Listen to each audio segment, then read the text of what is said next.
le 5 mai et j'ai décidé de vous parler du plantain. Donc le plantain, c'est vraiment une herbe commune qu'on peut trouver dans nos jardins, sur les chemins, un peu partout.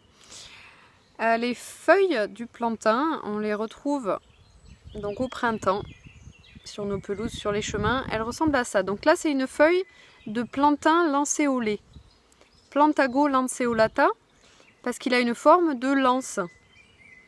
Voilà, on l'appelle aussi l'herbe ou la plante aux 5 coutures, parce que vous voyez qu'il y a 5 nervures sur la feuille.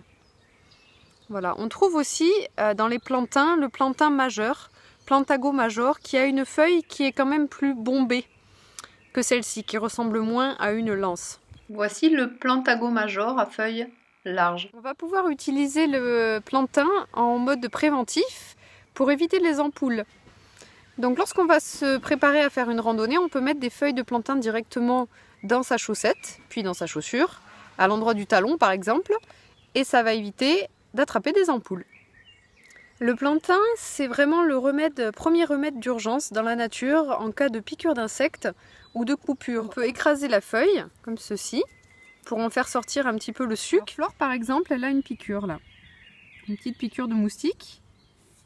Donc elle va écraser entre ses doigts la feuille de plantain, l'écraser pour faire sortir un petit peu le jus, et elle va la frotter directement sur sa petite piqûre, ce qui va apaiser la sensation de démangeaison assez rapidement.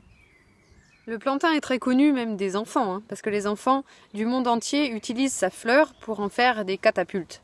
Voilà, au printemps, les fleurs ne sont pas encore là, on ne voit que les feuilles en forme de rosace au sol. Voici des fleurs de plantain.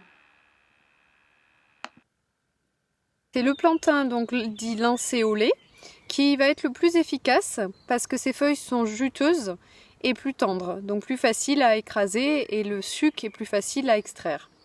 Le plantain a également des propriétés antihistaminiques et est très intéressant en cas de rhume des foins. Il est intéressant d'avoir du plantain dans son jardin ou dans la nature au printemps quand c'est la période des allergies et des rhumes des foins. Il est encore plus intéressant si on l'associe dans une tisane avec des fleurs de sureau ou des feuilles de menthe qui sont également bien présentes au printemps. Pour préparer une infusion de plantain, faites bouillir de l'eau. Vous placerez donc dans une théière des feuilles de menthe, des fleurs de sureau et des feuilles de plantain. Ces feuilles et fleurs peuvent être fraîches ou sèches. Fraîches ou sèches, les propriétés des plantes seront identiques.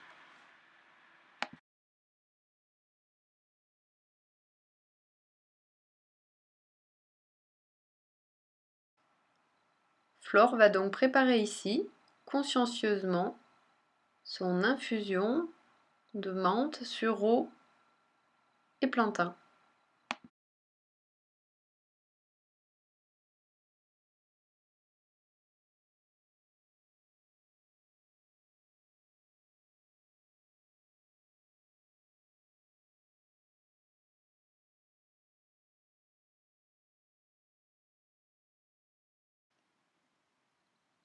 Rajoutez de l'eau bouillante et laissez infuser pendant 10 minutes.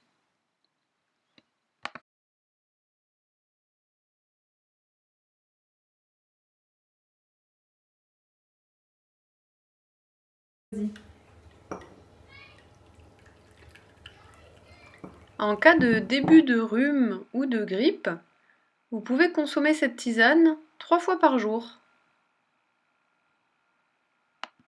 Cette tisane est également intéressante en cas de maux d'estomac ou d'hémorroïdes. All I ever wanted was to find you, find a love